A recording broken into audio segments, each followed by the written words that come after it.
अस्सलाम वालेकुम। Welcome to my YouTube channel. उम्मीद करता हूँ कि आप सब लोग खैरियत से होंगे। व्यूवर्स, आज हम जिस प्रोडक्ट के बारे में बात करने जा रहे हैं, ब्रांड नेम है इसका रेल्टस। ये कफ सिरप है, एक्सपेक्टोरेंट है, हनी इसके अंदर शामिल है। बहुत ही अच्छे रिज़ल्ट्स हैं इसके। लेकिन इसको हम कौन सी खांसी के लिए इस्तेमाल करवा सकते हैं? जैसे बहुत सारे लोग खांसी आ रही है तो कहते हैं हमने हाइड्रालिन भी पिया है, हमने पल्मोनॉल भी पिया है, हमने फ़लाँ सिरप पिया है, फ़लाँ सिरप पिया है, लेकिन हम बेहतर नहीं हो रहे।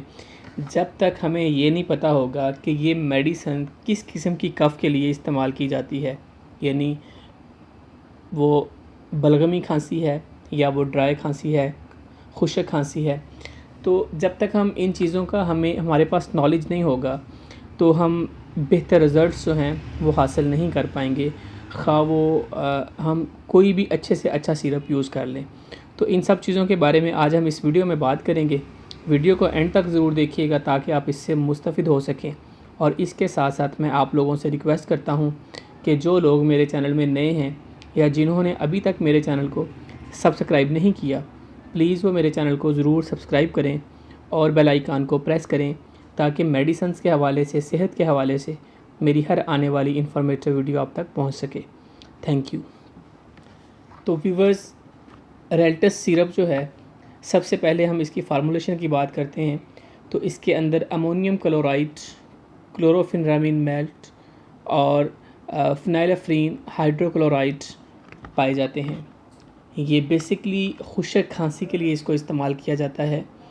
ऐसी खांसी कि जो बिल्कुल खुश्क हो और गोते की शक्ल में हो, यानी जब भी वो शुरू होती है तो काफ़ी देर तक गले से कुछ निकालने की कोशिश करता है पेशेंट, लेकिन वो मुसलसल ज़ोर लगा के खांसी करता है, लेकिन उसके साथ बिल्कुल भी बलगम वगैरह खारिज होती। तो ये ऐसी कफ़ के लिए इस्तेमाल होता है। अगर आप बलगम आ रही है तो उसके लिए हमें ऐसे मेडिसिन, ऐसे सिरप चाहिए होते हैं जो कि ब्रोंकोडिलेटर होते हैं। जैसे वेंटोलिन है, इसके अलावा ब्रिटानिल सिरप है, इसके अलावा हाइड्रोलिन सिरप है। जहाँ पे सांस का इशू होता है, ब्रोंकियल अस्थमा होता है, वहाँ पर हमें वो सिरप चाहिए होते हैं कि जो कि ब्रोंकोडिलेटर भी होते हैं, जो सांस की नालियों को खोलते हैं और हमारी कफ़ को बेहतर करने में मदद फ़राहम करते हैं, बलगम के अखराज को बढ़ाते हैं और उसको हमारी चेस्ट को क्लियर करते हैं।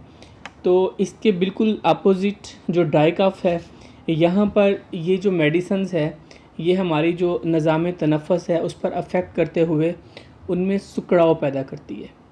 तो फिर ये जो हमें फंदे की तरह बहुत शदीद किस्म की कफ़ आती है, ज़ोर लगता है, वो बेहतर होता है।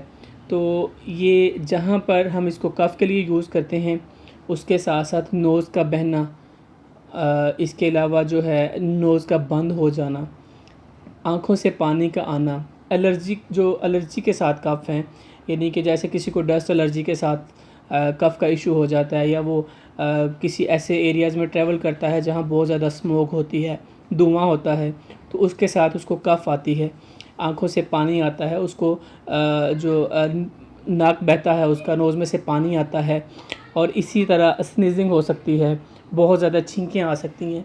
तो इन पर्पज़ के लिए हम इसको यूज़ कर सकते हैं। अगर हम इसको बलगम वाली खांसी में इस्तेमाल करेंगे तो इसके बिल्कुल भी अच्छे रिज़ल्ट्स जो हैं वो नहीं मिलेंगे। व्यूअर्स, ये तो थे इसके फ़वाइद। अब हम बात करते हैं इसकी डोज़ की।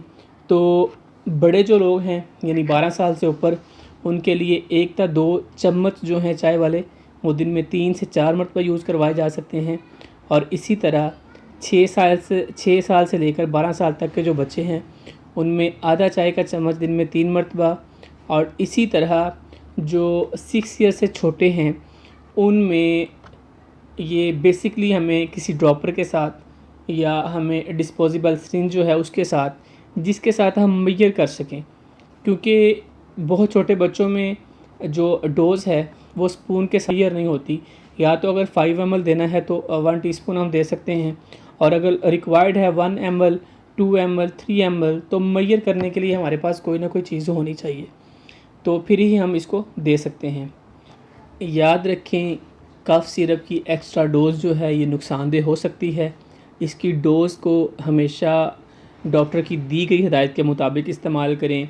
वैसे तो मैं आपको हर वीडियो में ये बात कहता हूँ कि सेल्फ़ मेडिकेशन जो है ये आपके लिए बहुत ही डेंजरस है।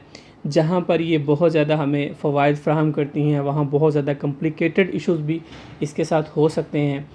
बहुत ज़्यादा साइड इफ़ेक्ट भी देखने में मिलते हैं।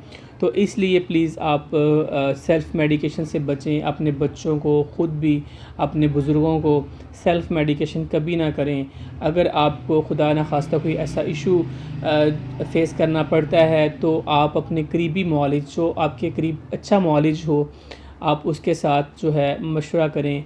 आप उसके साथ अपनी डिज़ीज़ को डिस्कस करें ताकि वो आपकी बेहतर रहनुमाई फ़रमा सकें। सो व्यूअर्स, अगर आपको मेरी वीडियो अच्छी लगी हो तो प्लीज़ इसे लाइक करें, इसे शेयर करें और मेरे चैनल को सपोर्ट करें ताकि मैं बेहतर से बेहतर वीडियोज़ आपके लिए बना सकूं। मेरा वीडियो बनाने का मकसद सिर्फ़ और सिर्फ नॉलेज शेयरिंग है। आप हमेशा मेडिसिन से पहले अपने मौलिक से ज़रूर मशवरा किया करें। Thanks for watching my video. अल्लाह हाफिज़।